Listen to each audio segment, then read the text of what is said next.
Hey guys, what's going on? I'm Ben Bateman. And I'm Andrew Guy. And we are the Action Guys. Okay. I just try something different every time. I know, and I try to match it. Sometimes it works. And most times it doesn't. What's up, everybody? Welcome to the show. It is Action Movie Anatomy 200 Week, AMA 200 Week. It's our sister show that we do over on the Popcorn Talk Network. We have done that for 4 years. The 200th episode aired today as we're filming this. So today we have a commemorative episode of the Action Guys over here on the Collider podcast feed. Mm-hmm. This is the heroes of the Action Guys. This is the spirit, the totem spirits of the Action brand, if you will. Yeah, and then take a look at these new digs we got. We got a new table. We got new mics. I don't get to play with the arm anymore. Yeah. But, I know we're mostly on audio. So if you are listening to us, the Collider Factory feed, please follow and download if you're listening on Spotify, Podcast One, Apple Podcast, all the things. Give the love. And as Ben just mentioned, we got 200 episodes under our belt, and now we're going to talk about some of the actors and actresses that we've learned to love, adore, respect, and honestly just learn about. A lot, like I'd say 4 years ago, I didn't care about 80% of these people. As much as I do now, that's for damn sure. I mean, there's much more love now. Sometimes I wish we had a producer that was up in the booth we could yell at. I think Cody Hall started the show out, but he's not there anymore.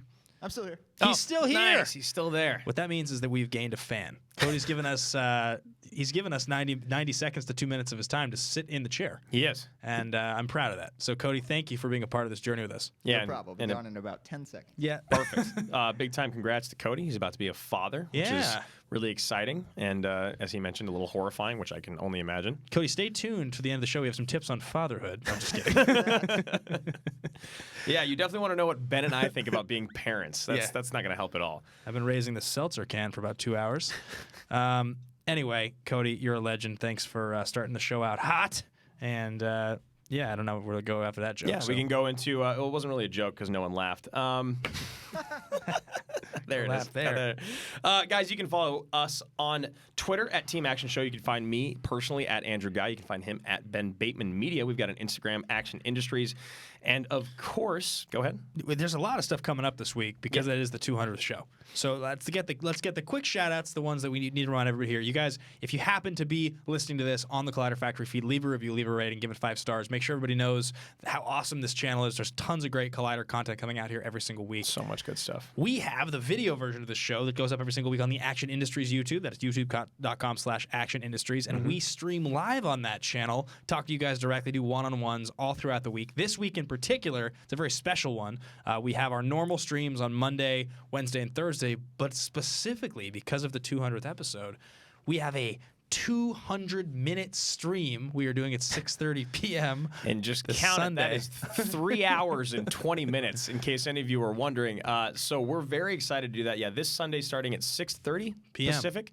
We'll be doing that for 200 minutes. We're going to be talking about the history of not just Team Action, not just AMA, but literally Ben and my friendship. From day one, when we first started working in a restaurant together, we became friends by playing a movie trivia game, of course. Of all things. Of all things, where we would list an actor. Maybe we'll list an actor on this list. Let's say it was Jared Butler, and we would go back and forth naming a movie that he had been in until one of us could not name another movie. We did this. I did this growing up with my brother, and so then when I met Drew, we started doing it. We did this for a couple years. Yeah. That was a precursor, obviously, to some of the later on trivia stuff. So that'll be on Sunday at 6:30 p.m. We'll be telling that full story. So, guys, tune in to there. Go subscribe to that channel if you want. A huge full show coming for you guys today. Last couple plugs before we get into the very first one of these. One of them is patreon.com/teamaction. Yeah. We do exclusive content on Patreon every single week for the patrons. There are all kinds of sweet perks you guys get. We ask specific questions and review movies suggested by you guys at certain levels on those streams. At the highest level, you guys can suggest films to be reviewed on Action Movie Anatomy. There's a ton of cool stuff there. So patreon.com/teamaction. But the last thing I want to talk to you guys about is a brand new thing. Yeah, this is really exciting. Ben and I have gone back and forth for years about Rotten Tomatoes, IMDb, Metacritic, all of the reviews out there where there's just hundreds and thousands of faceless, nameless reviews on movies that we love or hate, and it just felt like a slight disconnect. We might agree that a lot of movies belong in the top 250, but definitely their placing we don't really agree on, and maybe for half of them we don't even know if they should be there. So we finally found a way to rate and review movies that we love, we care about, we've seen in a audience or among a group of peers that we respect. So the idea here, guys, is this is a brand new app. It's called The Spoke.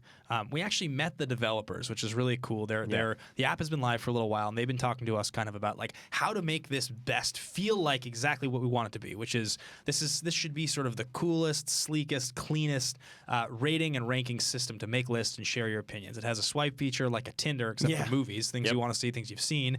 You can rate any movie instantly. Every single movie we've ever covered on Action Movie Anatomy, all 200, currently exist on my account in a list. I've ranked every one of them. You guys can go see that. There's also a list that pertains to this episode today, the Totem Spirit movies, the 30 movies that pertain to the 10 icons we chose. That list exists separately. It is called The Heroes of the Action Guys, and it is on The Spoke account. If you look in the description of this video, you guys can see there's a magic link. If you click it, not only are you going to follow me on The Spoke, I'm going to follow you immediately back. And that's what the link does. Drew has one too. And the whole point behind following each other is not just to gain followers, it's actually to help build this way of finding movies with people that you love and respect. So for us personally, as you guys know, Team Action, we care so much about the Action Army, what all of our fans think about the movies that we cover, and it's a way for us to kind of promote the shows in between the two episodes. So let's say, this week we announced that we're going to be covering Spider-Man Far From Home next week on AMA. So we're going to go up and we're going to put up our top 5 favorite Gyllenhaal movies. We're going to rank them. We're also going to go up and throw up Spider-Man Far From Home. We're going to have us rank it, you guys rank it, and then we can actually talk about it next week on the show. And the coolest feature that this app has is if I click on Spider-Man Far From Home, it's going to show me 2 different scores. Right. The first score is going to be the general audience score. Everybody that's ever used the app and what they gave it, right? 1 out of 5 stars, you can do half stars too. The second score is going to be the score of just the people I follow. So if I follow 300 members of the Action Army, I'm going to have a score that represents exactly what my audience, you guys, think about that movie. That's the value here, is we can kind of know what you guys like, what you don't like, what you want to hear us talk about, what you don't. So go check it out, thespoke.co. You can use it as a desktop app on your phone. It's available on Apple. Go follow us. There are magic links in the description for this video. And for people on Android, just the easiest thing to do is go to thespoke.co, and then you can add it to your home screen. It works just like an app then. So that is the newest, most exciting thing that we've kind of found. Again, Ben and I have been trying to find a way to rate and review the movies that we care about, love, and have covered, and we finally found one, and it fits our brand perfectly. So go check that out right now. Go ahead. Last gigantic announcement, though. I'm not going to do it right now. I'm going to wait till we're halfway through. There are going to be 10 icons we get to. After the 5th icon, guys, I'm going to give you the biggest announcement, the biggest piece of news that we have. So stay tuned, and we'll get to that. It's really exciting. So we will start off our list. These are in no particular order, although Tom Cruise is the last person we're going to mention because we love Tom Cruise, and you guys all know that he was going to be on the list. It's obvious Tom Cruise would be saved for last. It makes sense. It makes perfect sense that Cruise would be the end of the list. Aggressively sincere. He's the most important person on the list. But first, we've got to start with Gerard Butler. He is our number 1. And the way we're going to do this is for each of the people, we're going to talk about what we believe their career-defining role is. And that's where we really want you guys to chime in the comments and let us know whether or not you believe this is really their career-defining role or whether you think it's something else. And then secondly, we're going to be talking about our favorite movie from them. And that kind of pertains that we've talked about, covered on our shows. And lastly, just another one that maybe people think is the most popular film that they've been in, or another film that just kind of their top 3. Yeah, I mean, the idea here is it should represent sort of the spirit of the Action Guys, of AMA, of our brand. So you'll hear some movies on here that are definitely in the wheelhouse. Yeah. The most kind of famous or iconic, and then just like the other best. So some runner-ups, and then the defining movie of that person's career. So we're going to start with Steven. It's my agent, Steven, you've booked me on a movie called Den of Thieves. So Den of Thieves is kind of hilarious that it's even on this list. It's crazy that Den of Thieves would actually make this list. I can't believe that's possible. Well, the thing is we were going through and looking at Jared's filmography, and there's not a lot of great movies in there that he doesn't exactly have a magnus opus, so to speak. He's Jared's the best part of anything he's in. This is true. This is very true. And there's some films that Jared's been in that I have an affection for. I like Law Abiding Citizen enough. Yeah. Like I'm a fan of the Phantom of the Opera. I'm not. I haven't seen it. But I like Reign of Fire. But it feels like at the point that we were when we became, Jared stans. I see what you did there. You like that? Yeah. I'm young. I stan him. I'm you young. are young. You are hip. You're with it. It seemed like Den of Thieves was kind of the perfect moment because we just really started to fall more in love with him. Yeah, right. And then this movie came out, we're like, that looks atrociously awesome. And it was. And it was very bad, but in the most sweet, sort of incredible way. Yeah, it was like exactly what you expected, exactly what you hoped for. Now, next up is our probably favorite movie that we've covered of his, which is kind of hilarious. It's Olympus Has Fallen. Yeah, it's just the Die Hard in the White House. Came out the same time as White House Down. Yep. Very confusing. Has had one sequel and a second coming out, actually. He did London Has Fallen, which I considered on this list as well. Yeah. And then Angel Has Fallen, which is going to be with none other than Mr. Nick Nolte as Jared's father. Your father. How did you find me? And he's like, and he's like, I run security for the White House. What do you think, Dad? Jared, perfect. We're going to move on. That we'll cut. We'll print it. We're going to move on. Great. That was Great writing. But it is pretty hard to argue that his career-defining role, it's not Mike Banning. As much as we love Mike Banning in Olympus and London and now Angel, and I don't feel like it's really Phantom of the Opera because a lot of people, it's almost like a trivia thing you tell people. It's like, you know he was the Phantom, right? And they're like, oh, yeah, that's a thing. Nobody they remembers didn't that know. But it's Leonidas. Yeah, it's definitely 300. It's 100% 300. There was a brief moment of about 2 years there between 2006 and 2008 where the world thought he was going to be an A-list movie star, like a properly respected one. Like he was jacked. He like looked a little younger than he seemed actually like he was like a really good actor, actually. Yeah, he did a great job with 300 and all of it. Like, you know, he's rugged and sexy. Yeah. He started starring in films like The Ugly Truth, which was ugly. And that's the truth. Ha! There you go. It's like your Cody Hall joke. The Bounty Hunter, is that him? Yep, that's Right? him with Aniston. Yeah. But 300 was the thing. And also, the entire world got swept up in this phenomenon that was the 300 diet and the 300 workout plan and the 300 trainers and all of that.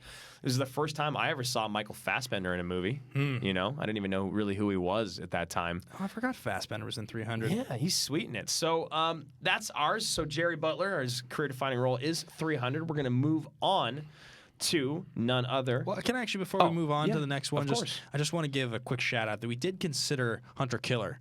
We did. We did. We also considered including Common on this list for the same reason. Common.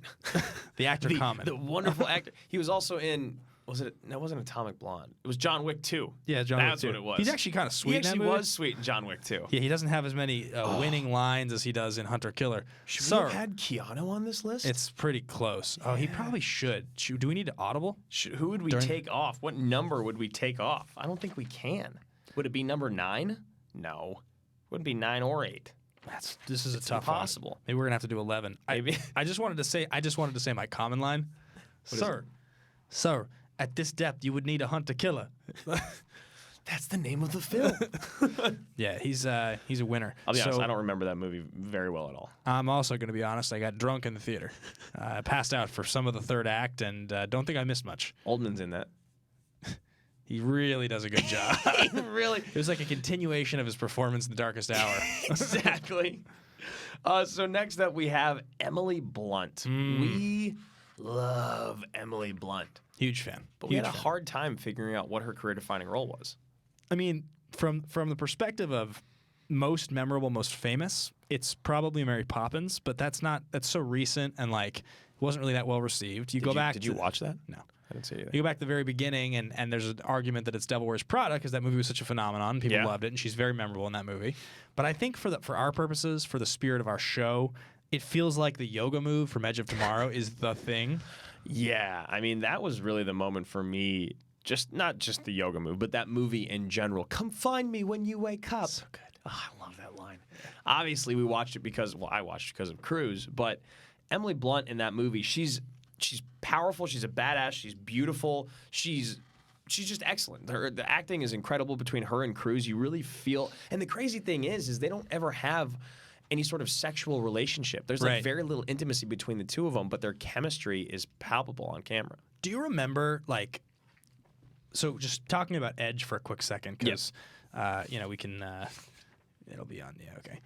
In fact, I'll save that question until we get to the Cruise portion, because it's less about her than it is about him. Okay. So I think you mentioned Edge. That's definitely, that feels like the number one. The runner-ups would be Looper. Right? Yeah, I think so. I mean, Looper, it was funny because we almost forgot about her being in it, just because it does seem so much more about Bruce Willis and JGL, but she's so great in it, and her moments with Sam, the kid, is phenomenal. She welds a shotgun well. She wields. Yeah. And then I think number 3 would be Sicario. Yeah, I mean, that was the other interesting thing about her career is like I suggested A Quiet Place, but it almost felt like that was more about John Krasinski becoming a director. That movie's really good. It's great. I've never had any motivation to watch it again. Same. I liked it a lot. I've watched Sicario probably 4 or 5 times. I love Sicario. And I honestly think Sicario, I like it more when I watch it now. Sicario is really raw in a lot of really cool ways. It's really intense. And it's just Denis Villeneuve is just very, very talented at shooting action. Yeah. The border crossing scene is one of the coolest things I've ever seen in a movie. I love the score in it. Yeah, the score is amazing. The moments between her and Benicio are excellent. Brolin is just stone he's cold. Such an asshole. Yeah, he has so many good lines in that movie. I was also thinking Brolin could be on the list because of Thanos and No Country and all that, and how much we love Brolin. But we haven't talked about him as much as we've talked about these people. So for Emily Blunt, it's Edge of Tomorrow, Looper, and Sicario. I feel like we're going to get a lot of, not pushback, but just a lot of different opinions on that Looper one. is not special, people are going to say. Maybe. Right. Yeah, but for us, it really is. Right. We love Looper. So do you want to go to number 3? Yeah, I think the next one is going to be Mr. Denzel Washington. All right. Okay. Oh, all right then. This is a tough one, right? To figure out what are his most iconic, because you can do stuff like, Robert McCall, and Equalizer. You can throw in movies like Malcolm X that have been very famous. But at the end of the day, we wanted to focus on, in a man that had such a massive career, the movies that we feel like define, what are the movies we've talked about the most? And I think his career-defining role, it's arguably Malcolm X, Right. but it's not a movie that we ever talk about or feels like it comes up much. I don't hear anyone really talking about that movie other than when people specifically talk about Denzel and his Oscar pushes. That's it. How's that cake sitting in your stomach? Is it not sitting great? I'm burping a lot. I feel fine. You do. I'm sure the people on audio would love to hear that. We were given a cake for the 200th episode of Action Movie, and we had a slice. That was all we ate for lunch. It was very good. It was acidic. Delicious, though.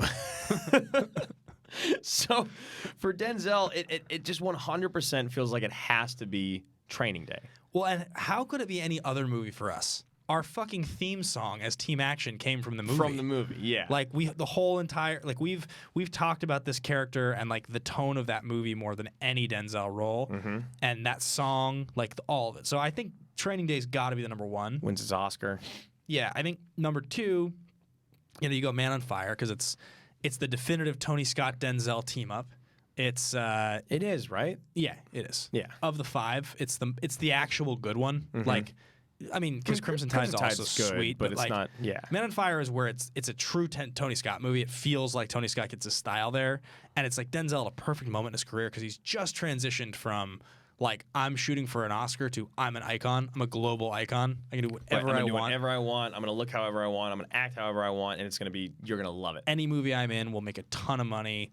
Everybody will see it. I'm a huge movie star, and it's just super violent. It's a great action movie. And then the third one on the list is specifically because of where it sits in our hearts. Ben loves it way more than I do, but I do have to admit, it's been I've been conditioned at this point. I've gotten Stockholm syndrome with this movie. You got kennel trained on this one. Exactly. The Taking of Pelham 1, 2, 3. It's a great film. My goddamn hero, Garver. Goddamn hero, Garver. I went on a show, I think I talked about this last week or 2 ago, called Director's Cut. Oh, yeah. And they do a director, hour-long podcast where they talk about one director's whole filmography and the highlights. And we did the episode on Tony Scott. I'm a big fan of. I was trying to sell them on the virtues of Taking Pelham 1, 2, 3 as hard as I could. I couldn't really say much other than this movie's sweet. Right. I know it's not good. It's not. I love it. There's a couple sweet moments. Yeah. Say thank you, Agent Carter, for saving my life. There's that line, and obviously at the very end, I actually do like how him and Travolta part ways. Yeah, me too. And I like a lot of the side characters too. I like Gandolfini in this movie. Yeah, Gandolfini's great as the mayor. I like him a lot. I think this movie is underrated. I don't think he gets credit. I don't want to talk about this movie. I do not want to go down that rabbit hole again. I like Turturro as the interrogator. He's good. Yeah, right. He's not bad. He's not bad. And then the phone calls with his wife. Oh, they're great. Michael Rispoli, the operator guy, right? At the office. He's great. Ben, you're not going to sell me on this.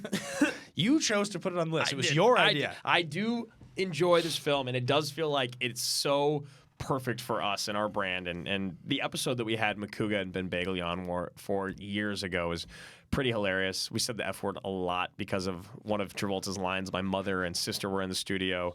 My mom was like, "Oh, I don't remember you guys cuss so much." And I was like, "Yeah, so glad you came." Next up, this is a big one. I mean, this is one of the biggest. Huge. Huge. These corners are obviously fake. It's obviously fake, or else I'd own them. Nicolas Cage. It's Nick Cage. And this is a sweet 3 we chose to represent Nick Cage in the canon of his career, because there's some really good Cage movies. But as we once said, I think on the 100th episode of AMA, the 13-month run that saw Nicolas Cage put Con Air, The Rock, and Face Off in theaters, the greatest action movie year. He blessed the world with, the greatest action movie year. 3 of Ever. arguably the best action movies, like the best 90s action movies there are. And the toughest thing was kind of figuring out what his career-defining role was in there. Because I personally was like, well, is it Leaving Las Vegas? You're like, no one actually loves to talk about that movie. No one goes and re-watches it other than, like, people that love acting or people that love alcoholism. Yeah. I mean, yeah, for sure. Like he has a few other movies. It's for those on audio, Andrew just raised his hand. I did raise my hand. I think Gone in 60 Seconds has an argument to be in this conversation. I think National Treasure honestly does as well. Yeah, he has a few movies that I think have made a pretty big impact. People like The Family Man a lot. I was gonna say, you mean you? I love The Weatherman. Or The Weatherman, right? I also love The Family Man. I was gonna say I was kind of shocked we didn't put The Weatherman on because we've talked about it so much more than I think anyone in the world has talked about it. It hasn't quite made it. It hasn't quite made it status yet. of taking a Pelham. So the role that we went with was Cameron Poe in Con Air as the career defining. It feels like for Cage, the number of memes with like him with the hair blowing in the wind. Yeah. Put the bunny back in the box. Hummingbird. Yeah. This just feels like Con Air gets referenced the most. Yeah. Of all his characters. Now Castor Troy is close. It really is. But I do think His face off. I do think that Con Air is kind of like the ultimate 90s action movie for a lot of people. It has all the things, and you look at the ensemble cast. Like you look at Buscemi, you look at Ving Rhames, you've got Danny Trejo, you got Cusack. There's Cole Meany. I'm like one of the only people that remember his name because of Con Air. But yeah, the cast is stacked. Dave Chappelle is in there. You know, like oh yeah, Michael T. Williamson, Ving Rhames. Yeah. Huge, massive cast. What's his name? Billy Belford. Oh, I can't remember his real name. Billy Bedlam. I was like, this sounds wrong. Shout out to our boy Billy Belford. I personally, though, our favorite, hands down, without a doubt, no question, The Rock. It's The Rock. It's one of my favorite movies of all time. Huge fan of The Rock. You know what I think is so funny about us talking about The Rock? What? We never talk about Connery. Like, almost ever. Ever, yeah. It's literally all just Hummel and Bean. That's all we talk about, and then a little bit of David Morse. And then we like mention that Nick Cage is in it because it's in the run. Yeah. But it's literally Ed Harris and Michael Biehn. Yeah. That's all we talk about. Yeah, totally agree with you. And the guy that's like, let's waste these fuckers. Yeah. Whose name I can't think of right now.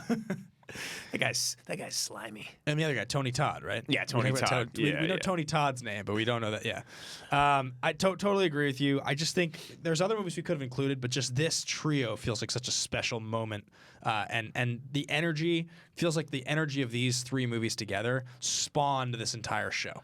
Yeah, I mean that run it's never been replicated by anyone Ever, not even close. No, the only other thing that we ever reference that's kind of close to it is because right beforehand he won the Oscar. Philip Seymour Hoffman won for Capote, and then he goes and does MI3, but he's still a bad guy. He's not an action star. Totally. So it's a similar moment in their careers, but that run was just absolutely incredible. I would say that the quality of the films that he made after winning the Oscar is the exact opposite of the quality of films that Halle Berry made after winning hers. Yeah, she went downhill real quick. What is the best movie that Halle Berry makes after she wins for Monsters Ball in the next 5 years? Catwoman. Like, do you actually have Swordfish. like a memory? I mean, it honestly might be Swordfish for me, and I know that movie's not good. And Swordfish must have come out the same year after. I think so. It's the same year, I'm pretty sure. You're looking it up. Pretty sure Swordfish might have even been the year before. No, I think Swordfish is the same year. She was good in. Like, all right, here you go. Ready? I actually liked her in John Wick 3, but that's so far later on. Swordfish and Monsters Ball are the same year, so I don't think it's fair to say that. Okay. The next movie she comes out with is Die Another Day. Okay. Okay, it's pretty bad. Yep. X2, that's a sweet movie. Oh yeah. I think that's probably got to be it. Then Gothica. then Catwoman, Gothic was weird. then Robots, then X-Men: The Last Stand, then Perfect Stranger, Things We Lost in the Fire, Frankie and Alice. Now we're up to 2011. I'll be honest, I had no idea what Storm's real name was. Yeah, Aurora Monroe. Monroe. Yeah. You knew that because of comics. I did. Yeah. Because you're a nerd. No. I think it has to be. Oh, Kingsman Golden Circle.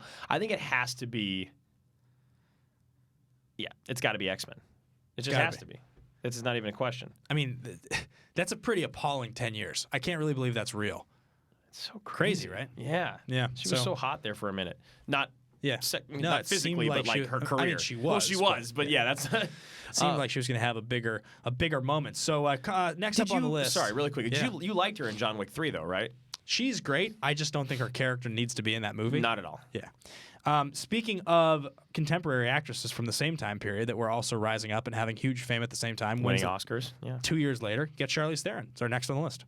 We love Charlize. She is stunning, beautiful. You've told me the story many times, and for some reason it just sticks in my mind. Yeah. You talked about when you saw her at a screen, or it was like at a press conference or at a red carpet, and you said that she walked in the room. She's very tall. Yeah. But you said like the presence and the attention that she demands when she walks in a room was almost unmatched by anyone. There's just something about her. I've been around her 3 times. I've met her once. Right. The first time I met her was when I was like 22. When I was working at a company called Mophonics. We were they're very big now. They write music for commercials. I was interning there and writing songs for commercials. And she came to do some voiceover for us. This was back in like 2011 probably. Wow. And I parked her car. I was like an intern there, and they were like, hey, this spot across the street is ours. Can you go move Charlize's car? And I was like, yeah, of course. What kind of car was it? It's a Lexus. Nice. So I went and drove her car across the street and like parked it in our lot. Left my phone number in the ashtray. And I met her, but she was very tall, and she was just very. That's the time that I remember meeting her, being in the same room, and she was like in heels, like as tall as I was, just like big presence. And then the next 2 times were at movie premieres. One of them was Gringo. I can't remember the other one, but just definitely like a true movie star. Like a suit. Like there's just something. You see them walk in a room. There's just something about them that you have to pay attention to. Right. Like she's not like trying to make a good impression. She's gonna be kind of meek and speak like she knows she's a fucking star. Yeah. And she's not gonna hide it. She's gonna be a star. I love not it. a diva, just a star. Just a star. And there's a big difference between those two. Yeah. So weirdly enough, the number 3 here for us is a movie neither of us love very much. I didn't like this movie at all. Yeah, it's Atomic Blonde. And the reason we put it on here is because it feels so indicative of the action genre that we've invested so much of our time discussing. And this was such a big deal when this movie came out. The trailer looked so cool. That one fight scene is unbelievable. Yeah. And I think one of the coolest things to kind of relate it to, and the reason why we talk about it, is because she's done this twice now in her career where she was just an action star, whereas like with Aeon Flux, like that movie was not very well received, but it was like, you're so famous, you are just going to be this face of this movie. And so you think about the other men that have done this, because they're usually the ones that keep getting these roles, but you look at the franchises, it's Mission Impossible, it's Bourne Identity, you've got the Jacks, the Johns, and the Equals. Those are the people that just like, all right, here's kind of a throwaway action movie. You're going to be the lead. Now, obviously, Mission Impossible and Bourne kind of separated themselves, but Jack Reacher and John Wick and The Equalizer kind of all happened at the same time. Yeah. And then she was the female Atomic Blonde. Like, that was her moment to be like, this is the female version of that. Yeah, right, exactly. There was like some, the Hunger Games is kind of about that, but it's, Katniss is it's not just an actioner for her to kick ass. Right, and it's also got a pretty strong ensemble. Yeah, and it's got like Atomic Blonde is a fun popcorn. John Wick, it is the same director as John Wick 1, David Leitch, he's a co-director. And he decided to make, female John Wick, basically, right? That's just the most kick-ass person in the world. And she's badass in it. And there's she's parts great. where you're watching her. There's that part where she's like in the tub after she's been just getting her ass kicked. And you're like, oh my gosh, all the bruises, that's so gnarly. And she does great. It's just the actual story of that film just doesn't pull me in. I don't remember much about it, to be honest. Same. I just remember McAvoy's in it. I forgot that he was in it, but I remember now. Yeah. You say that. Yeah, it's a shame. I think they're making another one. I wish this movie was better. That's the number 3 for us. It just feels like it's such a big deal that movie came out. And it could be. Hopefully the second one is very good. I'm excited. We'll probably cover it on the show. Next up, we have Mad Max Fury Road, which is one of the more badass performances by a woman action star that I've ever seen in my life. Ever. It's paralleled with like the Linda Hamiltons and Sigourneys of old. Like it felt like that movie, that moment was so massive. And it's not Tom Hardy's story. And It's hers. I should point out when I say one of the most badass by a female action star, it's one of the most badass performances by an action star. Period. I point out female action star because of the nature very often of the female action star that you get. They're not usually one-handed with a bald head. They Right. don't do that. They usually, they're usually sexy and skinny and heels and kicking butt. Spy. Yeah, and it's just that's fine and that's cool. But this is totally like they were just like, we're gonna give you this tough ass woman. She's got no hand. Yeah. She's got no hair. She's gonna fight Tom Hardy in a fist fight. Yeah. Like it is. And also when I watched that movie, it was one of the first few movies we covered on AMA. I was like, this is the best action movie I've ever seen in my life. And obviously, I was a bit excited, but it still is one of the best action movies that's ever been made. Do you feel like that's a movie that they should re-release every year or two in theaters? Yes. Because I would love to see it again in theaters. I would love to watch It's that in available on theaters. airplanes, so every other week when I'm flying, I think about like watching it again. Mm-hmm. I was like, this is just I don't want to watch it on a little tiny screen. I would almost love to watch the black and white version of it on the big screen. Yeah. Because it's just, it's so crazy. The colors are beautiful, but the actual action, you pay crazy. so much closer attention. Yeah. And then, number one, her career-defining role, it kind of has to be Monster. She did something that a lot of people hadn't. I mean, she did the complete transformation, right? You look at her, you're like, you don't even recognize her Right. in that role. Her voice, the way she carries herself, the character she plays, it all just seems so authentic and genuine. Totally. It's a chilling performance. It's insane. It's one of the craziest ones. I feel like when you talk about performances of a generation, there's like a small list that most people will talk about. Uh-huh. Heath in The Dark Knight gets to be right up there. Like there's those performances where it's like the generational acting, and like the male counterpart that year that won the Oscar was Sean Penn in Mystic River, which Right. for a while there was like that was like one of those performances. Is that my daughter in there? And today when you Yeah. watch it, it feels a little overacted almost. Does a little bit. But It's still great. Yeah. But I would argue that her in Monster is like almost the definitive actress performance in the 2000s. It's perfection. And it's so perfect that you don't even really want to go back and rewatch it because it's so you just feel so gross. Yeah.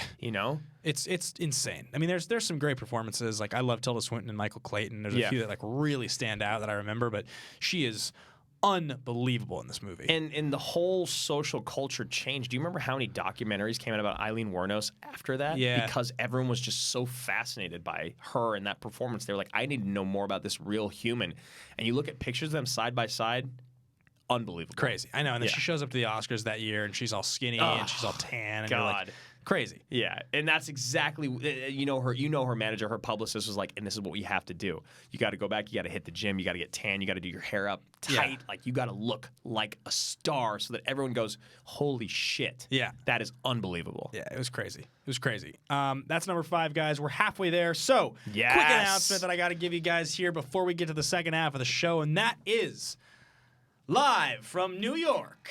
The It's Action Guys. The Action Guys. We're going to be performing, guys, live on Thursday night before Schmodown. So Schmodown August 31st in New York is the big show. That's going to be a title match. I think it's going to be a title match. I guess we don't know because it depends on who's winning what matches up until then. But Yep. a big match. The New York August 31st show is going to be really exciting. And Drew and I are going to be performing at New York Comedy Club, 10:15 p.m. Eastern Standard Time. In the East Village. In the East Village.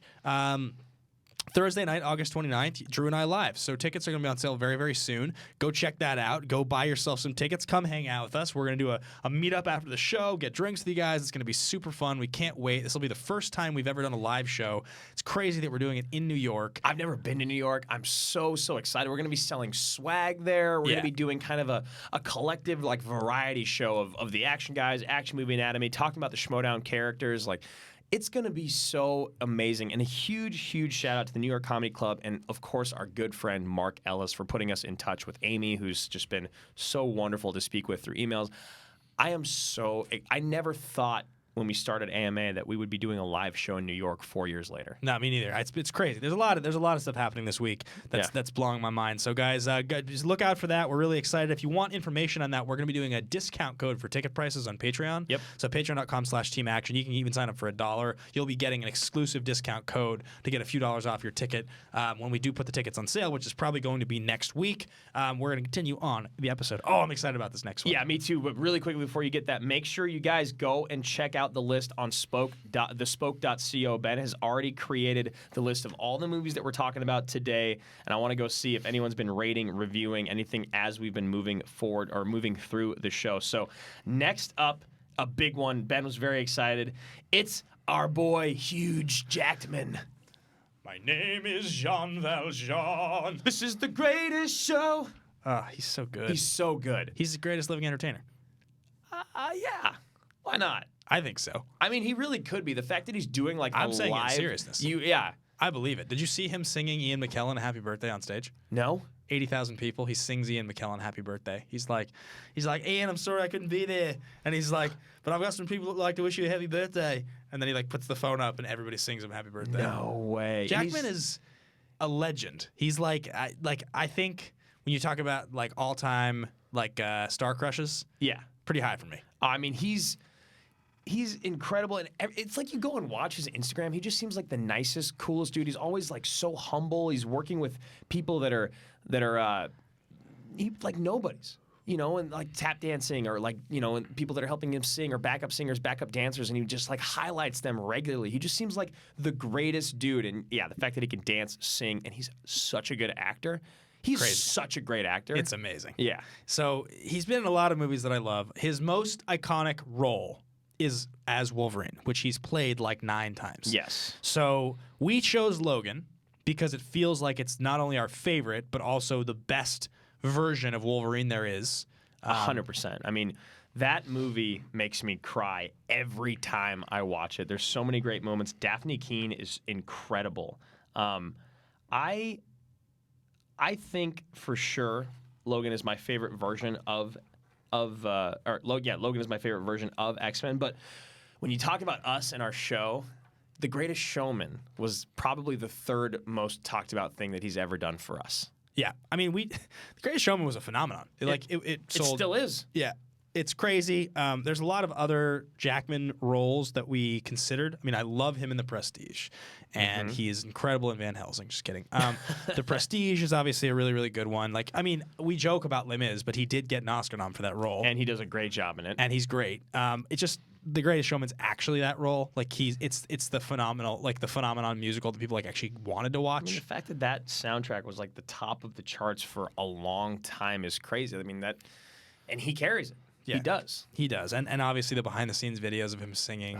Getting the movie made, selling it to producers, the whole nose bleeding thing because he's not supposed to sing. It's the best. One of the greatest. It's the best. And the song, I mean, obviously he's not the one singing it, but Right. This Is Me. Like, that movie's amazing. And that movie feels like, because neither of us really liked musicals very much prior to like La La Land, I think. But this movie feels like it's one of those musicals that it's got Jackman. Jackman. Well, I remember last year when I walked out of the theater, Yeah. I thought it was going to get nominated. I thought it could actually get nominated for Best Picture. I thought it was that great. Michelle Williams is amazing in it, but we love The Greatest Showman, and I honestly think the darling movie, the one that we kind of adore and talk about the most, it's got to be Prisoners. Which is so funny. So I actually just watched. So Gyllenhaal did the GQ series, My Most Iconic Roles, which I love. It's actually a really good series. I haven't seen it. It's the series that they do now, where somebody sits down with one of these actors for an hour and they talk to them about all their most famous movies, and then they fast cut it. So it's like, instead of an hour-long interview, it's like 20 minutes of just like a quick. And so the first one I ever watched is the Cage one. Okay. The Cage one is unbelievable. The Cage is just being like, I remember thinking, yeah, I am the West Coast, I am the West Coast Klaus Kinski. I wanted to have my Nosferatu moment. You said that to me so many times for like a month, and I was like, what are you talking about? It's amazing. I watched the Gyllenhaal one, and he talks about 6 or 7 of his most famous roles.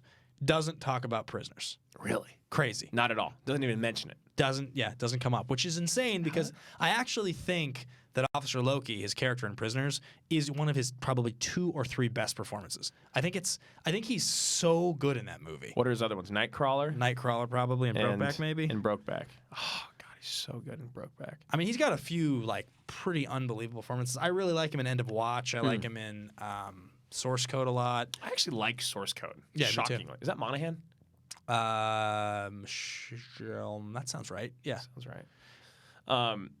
But yeah, I mean, the relationship, the moments that he has in the car with Jackman, or Jackman has with Gyllenhaal in the car.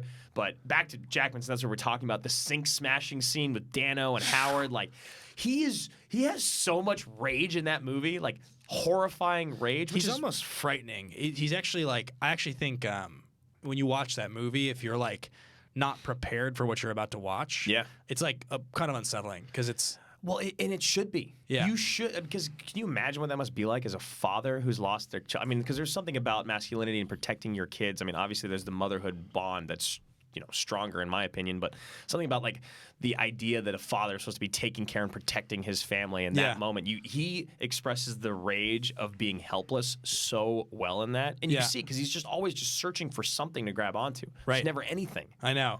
It's, and just like, God, that movie has some moments. We actually covered it on AMA, but that moment when he's like leaving the house because he has to go, they're like I can't remember what it is, but like Maria Bello is in the bed and she's like all like knocked out on painkillers or whatever. Oh, and he has a moment with his son. He's like, I need you to take care of her. I need you to be the man of the house. Look at me. Can you? And he's so intense. He's like, can you do that? I need you to do that for me. The kid's just crying, and the kid's right? like, I don't know. And you're like, Jackman, don't hit him. What are you doing? You're so crazy. Yeah, and then like the scene with him and Marissa Leo at the end is so good. Oh, it's so God. good. I also, and we've talked about it a lot, but just like that scene in the car, his rage is insane, and the way that Gyllenhaal reacts to it is great. They had to take the airbags out of that car because they were worried they would deploy because he was smashing the hood so hard. Really? No, the dashboard so hard. That wouldn't surprise me. Honestly, I wouldn't be surprised at all. So that's Jackman at number 6. Number 7 is a longtime love of the show, as is everyone else on the list. We're going to go to Tom Hardy. Yeah. He's one of the superstars of AMA. I mean, we absolutely Since the adore. very beginning. Yeah, the very beginning. Warrior obviously is a big reason. Inception, Ben and I both love Bane. I mean, we did the Bane voice as much as anyone. Yeah, in our friendship on the show, we did it at nauseum. So this was a little bit of a more tough kind of breaking it down for his career-defining role. So I'm going to work my way backwards. So go ahead. Well, I was going to say, I think what's weird about Hardy, and the reason this is kind of a hard one to talk about, is because he's not a guy that's taken a lot of steps towards being like a traditional movie star. Right. Like most of his fame has come from a weird role or two here and there, or something like Bane where he's got a mask on and the strange voice. Even Venom, which is such a strange one and such a like probably his most visible performance because it's like this big movie that made a lot of money and it's a Spider-Man movie. Yeah. But a like lot of eyes on it. he's so weird in that movie. It's such an odd performance that like it doesn't even feel like a star-making performance. It just feels like Tom Hardy being weird because that's a lot of what he does. Yeah, and from what we've heard from people in the industry that have worked with him and spoken with him, I mean, like Hardy is a weird dude. He's like off his rocker, but he's incredibly talented. So, again, number 3, or the movie that we think kind of is the next most important film that he's done that we've talked about, is The Revenant. You know, he gets the Academy Award nomination. It is all him and Leo, and I guess Domhnall Gleeson has a couple moments, but it's really just about the two of them. He was married. Right. He was. Yeah. I mean, we don't want to say some of the other lines because they're we do not appropriate to say on air. But he's weird, creepy in that movie. He's scalped. What's like at the end when his finger gets like whacked off? He's just like, damn. Yeah, he's like, oh, dang. He's like, ah, shit. Yeah, or something. something's like whatever about it. Like, yeah. He's just gross and grimy and like he got scalped and they show his head at the one point because he's got like a thing on the whole time. Yeah, and I mean, then obviously, what he does to Leo's kid is just just horrible. But he plays it. I actually think that he has a better performance acting wise than Leo in that movie. Yeah, not my favorite Leo performance. Me neither. Yeah, but it was one of those like honorary. Yeah. I mean, it was also like. I get the idea behind it that gets you in character, but at the end of the day, I don't care that you actually ate the stuff. I don't care that you actually stayed out in the cold. Yeah. It doesn't matter. You could fake it just as well. You're a good enough actor. Yeah, exactly. At least you should be. So that movie's also just very long and slow. It's beautiful, but it's just not my favorite movie to watch. Our hands down favorite is, you guys all know, it's Warrior. It's both of our favorite movie of all time now. We just did the 200th episode of Action Movie Anatomy on the Popcorn Talk Network. We talked about Warrior for the second time. We have another episode we did about that movie with the writer and director at one point a couple years ago. So there's a lot of good content on that movie you guys can go watch.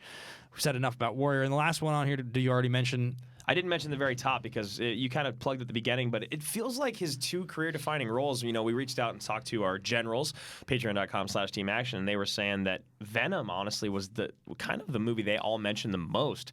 You and I said Dark Knight Rises just because it's a Batman movie, it's a Nolan movie. I think their point is really sound. And I think their point is basically that if you're not us and you're not obsessed with Tom Hardy, and like we've been obsessed with him for years, but his big moment was a few years ago. Like, if you're not obsessed with him, you don't probably remember that well that he's Bane, like, because it's not his face. He's in a mask, and like that movie's not about him. His voice is different. The movie's about Christian Bale, like that. Yeah. It's a Batman movie, and he's the villain in the Batman movie. That's not Heath Ledger. So like, they don't all get to be the Joker. And so I think when people say Venom, what they're talking about is like that is the world saying, this actor's famous enough that we can put him as the star. There's no Spider-Man in this movie. Right. It's just going to be Tom Hardy. He's going to sell this movie.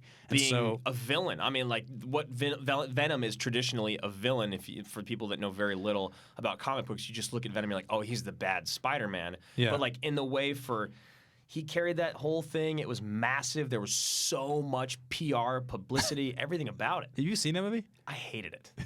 I absolutely Do not eat a Eddie. I know. I'm just like, and that's all him. He's being a weirdo again. Yeah. And it's not that I don't like it, and I liked him. It just didn't hit for me. She will never trust you, Eddie. Yeah, Like, it's weird. It's kind of terrible. hilarious. Yeah, But not that funny to me. But like weird, at least weird and unique enough that I was like okay with it. Yeah. Not like this is good, but just like This is interesting. this is at least a movie that is memorable for some reason. It's like this. I don't think it was like Green Lantern, Ryan Reynolds bad. You know, but I love in Deadpool 2, right, when he goes back and just kills he everyone. kills him. Yeah. It's so good. All right, so next up we have we've talked about him so much. We're gonna go Tony Scott. He and Denzel. If you go to Tony Scott's Wikipedia, there's this beautiful article that someone wrote about Tony Scott using Denzel as his muse, the tortured hero. And Tony Scott's got a really interesting career because despite the movies that we have on this list, none of these are actually really any of our favorites. We like them. We like them all just fine. I think it goes without a doubt. His number one career-defining role, the movie, is Top Gun. It just is. Gotta be. And it's not even because it's our favorite or we think it's that great. It's just because it's friggin' Top Gun. And like everyone's seen Top Gun. Everybody talks about Top Gun. If you look at the movies that Tony Scott directed, there's like almost no other movie on the list that's even really in the conversation. No, because like, Top Gun is about to get a sequel 20 years later or whatever, and everyone was so excited. Obviously, that's when we lost Tony, R.I.P. Yeah. But that was one of the things. Any of his other movies, True Romance 2, Crimson Tide 2, no one gives a shit. Man on Fire 2? No. So, Man on Fire is probably our most adored film with him and Denzel. But I mean, we already put Man on Fire and Taking Pelham 1, 2, 3 on this list, and because we want you guys to go download the spoke.co to rate all the movies on this list we're talking about. We wanted to put different movies for Tony Scott. He's kind of a folk hero of the show, and what I will say is the quick audible that we didn't include on the list, just so you guys know we were thinking about him, is Keanu. Yeah.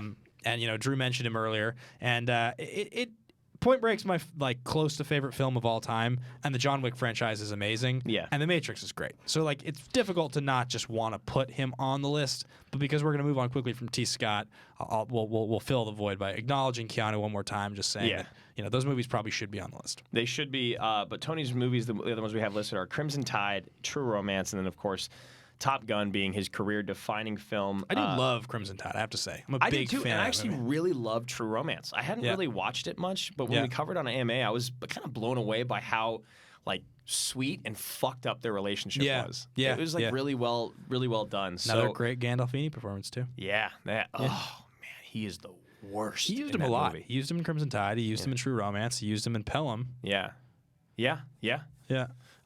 So next up, we're going to go to our boy Christopher Nolan. I mean, we've already talked about The Dark Knight a little bit, just in reference to as a comparison to Dark Knight Rises, and I think that's almost his most famous, but not quite. Yeah, it's so weird because even though it's the movie that's kind of gotten, it got Best Picture nom, No, it didn't. Oh, it did not. That was when they changed it the next year because of it. And the other one, the top one here did. Yes, the top one here did. But Interstellar is the one that we care about more than I think anyone else does. Don't let me leave, Murph. Don't let me leave, Murph. Don't let me leave. Make him stay, Murph. I did the No! crying face in the car. That moment that McConaughey has when he gets back from the water planet and he goes and watches like 15 years of videos, it is so perfectly shot, well acted. Christopher Nolan's cinematography, him working with, is it Deakins? Not No. sure. I think so. Roger Deakins, maybe. I'm not sure. His cinematography in his films is amazing. He's, he writes, he directs, but Dark Knight felt like it was attached to this massive entity that is Batman. Yep. And Batman Begins, you saw, was pretty popular. Dark Knight was when everything changed. But the number one movie for him in his career-defining movie, it had to be Inception. Because that was after Dark Knight had come out, and then it was like, look, I can do things other than superhero movies. I'm going to do this right in the middle of the Dark Knight trilogy. Yeah, I'm going to take a couple years off. I'm going to do this movie I want to do, and then I'll give you guys another Batman movie in a few years. And it's as sweet and special and wonderful as you could ever hope for. Yeah. I absolutely love Inception. It's like on rewatch, Inception was better than I remembered it. And it's the movie, we've talked about this before, it might have been when we actually covered Inception, but it's the movie that best defines who he is. Right. He messes with time, he messes with space, he does a great job with this ensemble cast, and it's also just a mind fuck. Yep. Like it really is when you're trying to follow like the triple layer wake up at the end, he actually makes it palatable. Yeah. You actually understand and think you believe you know what Inception is. Right. You're like, oh, the science works. Yeah, exactly.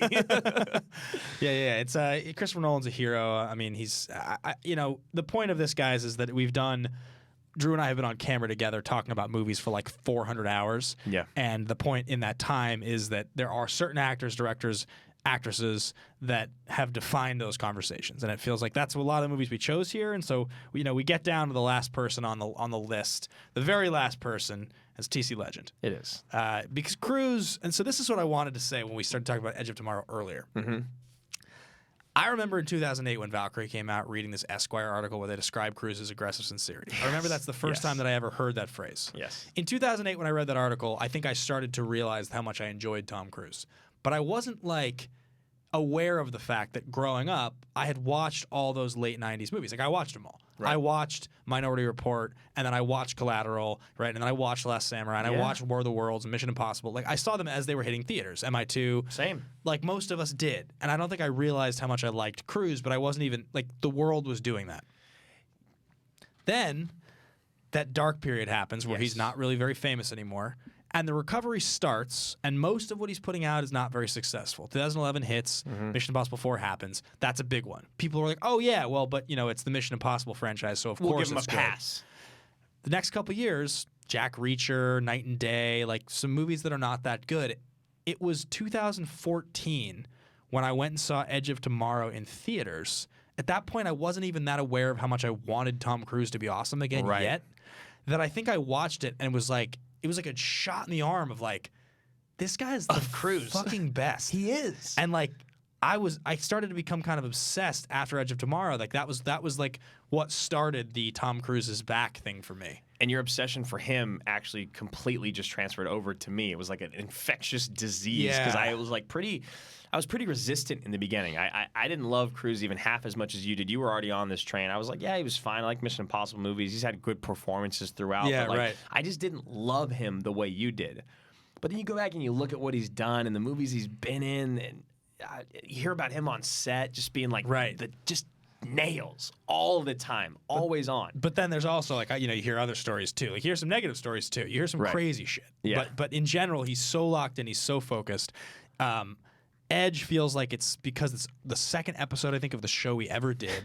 Yes, I sweat a lot in that episode. And it feels like that movie became a very definitive movie of the way we talked about Cruise. And it's so good. It's really good. Like everyone I've ever spoken to says how much they love Edge of Tomorrow or Live, Die, Repeat.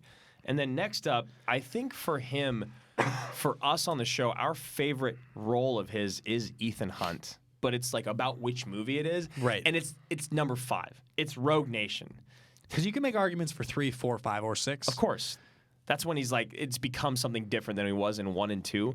But in Rogue Nation specifically is when it's like, Benji, a rogue nation trained to do what we do. And he's hanging off a Syndicate is plane. real. He's holding his breath for 6 minutes. He's driving the motorcycle. Like all these things, the knee Legend. scrape on the ground. That's when you're like, oh my gosh, this guy's going to die making these movies. And I'm going to watch every single one of them until he does. And like he somehow like de-aged in the fifth one. He did. There's like that weird thing with the pole when he's vaulting up, and you look like tan and like you lost 5 years somehow. You have like an 8-pack. Yeah, what happened? Like it's crazy. And he just the stunts are outrageous. It felt like as much as the franchise jumped from 3 to 4, it like truly next leveled from 4 to 5. Because even though the Burj Khalifa is in 4, And it's incredible. yeah, but 5 just felt like it had everything. It really did. And you also have him and Rebecca Ferguson working together, and she's incredible. She's amazing. Yeah, that's her breakout role here in the Ilsa States. Ilsa Faust.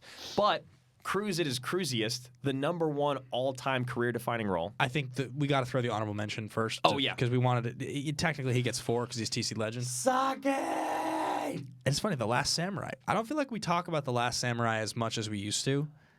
There's other Cruise movies that maybe we talk about more, but for a period of time, an important period, that movie was definitive. And it's also like it feels important to talk about because it's like the unsung Cruise performance. Like he deserved a Best Actor nom for that role. I mean, him and Ken Watanabe do incredible. And didn't Watanabe get nominated? Yeah, Watanabe got the nom, but people didn't want to give it to Cruise because the movie was called The Last Samurai starring Tom Cruise. Right, and it's again, we go watch our episode. We have I go off on a rant in the beginning to talk about why that's not a legitimate reason to dislike the film. The Last Samurai is beautiful. It is awesome. It's badass. There's a great villain in it.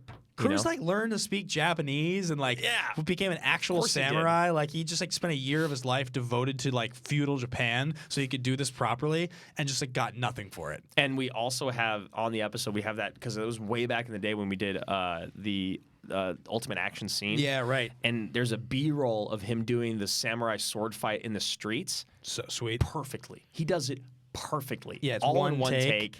It's unbelievable. It's so badass, but I'm going to let you take the #1 because I know how you feel about it. I go with you, Jerry. I go with you, Jerry. #1. It's Jerry Maguire. It's Jerry Maguire. And it's funny. This is not a movie we've ever covered on Action Movie Anatomy. But it's like it's Tom Cruise at his cruisiest in the 90s. It's not an action movie, but it feels like it just feels like it fits in the wheelhouse.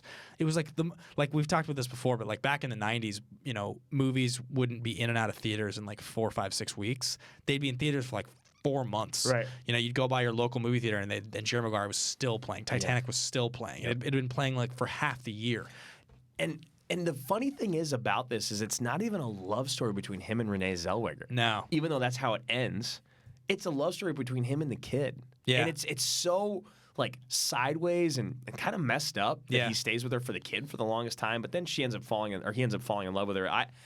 It is the cruisiest cruise. There's so many great lines in there. The walkout in the beginning, all the calls with Cuba, everything. It's really good. I mean, it's really memorable, and all the stuff on the phone, and and now Regina King. Yeah, who now just won an Oscar. Congratulations to her. And she's incredible. She's great in that movie, and the Cushman and all the stuff. You Had Me at Hello, Show Me the Money. There's just so much about this movie that's great. I know it's hard to pick which line is more famous: "Show me the money" or "You had me at hello." It's I think those have to be the two. They are. Who's coming with me? Yeah.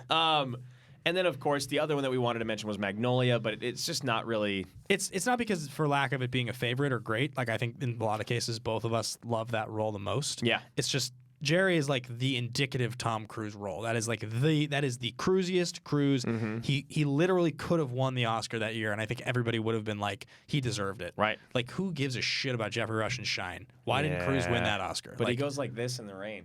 Jeffrey Rush? I think so. Have you seen that movie? I think I did when it came out. I don't remember it at all. I saw it years ago in high Pianist, school. right? Yeah. I think that's why I watched it. He has like an issue with he's like Something. I can't remember Yeah. what his illness is, but he plays Rachmaninoff's Fourth Symphony, right? That's incredible. Rack 4. Yeah, what a mind-blowing performance. Thank you, Jeffrey. I do love Jeffrey Rush. I but love just Jeffrey Rush. whatever Barbosa. about that. Yeah. Anyway, guys, that's going to wrap up the 30 films. If you guys want to go download the spoke.co is the app. We are partnered with these guys all week where we're going to be making content, talking about these lists all week, and we are going to be continuing to use it. It's a really, really awesome app. It's incredible. It's the best way to store the movies you love, the things you've seen, the things you haven't. My 100 Movies I Missed project I've talked about a lot. I'll be actually going and updating the 35 or so films I've so far watched on that project. And speaking of movies you missed, let's say you're following Ben and you haven't seen the 100 movies he's seen either. You go in, you click on the movie, and guess what? There's links to all the places that it's currently streaming. You can literally go right from, oh, Ben, what's he doing? Oh, this is a movie he's missed? I've never seen that. Click the link, boom, you're watching Not only that, there's a database search where you guys can, like, your database will only include movies on Netflix, only include movies on Amazon, only include Hulu. With a certain rating on some of them. You know, you can do it by Rotten Tomatoes scores. It is unbelievably perfectly catered to our audience in the way that we love to watch and review movies. So yeah, go check it out, guys. In the description in this video, you will see a magic link for myself and for Drew. If you click that magic link, we will follow you immediately. You'll follow us immediately. We can get a sense of each other's tastes and scores and interact on there. If you want to help support the Action Guys and keep doing what we're doing, go do that and follow us, guys. We're really trying to get this app rolling. We're excited about it. And thank you guys for listening, and thanks for watching. And congratulations to us for 200 shows. And get your tickets for New York live. I'm so excited. We will be back same time, same place next week. Bye, guys. Bye.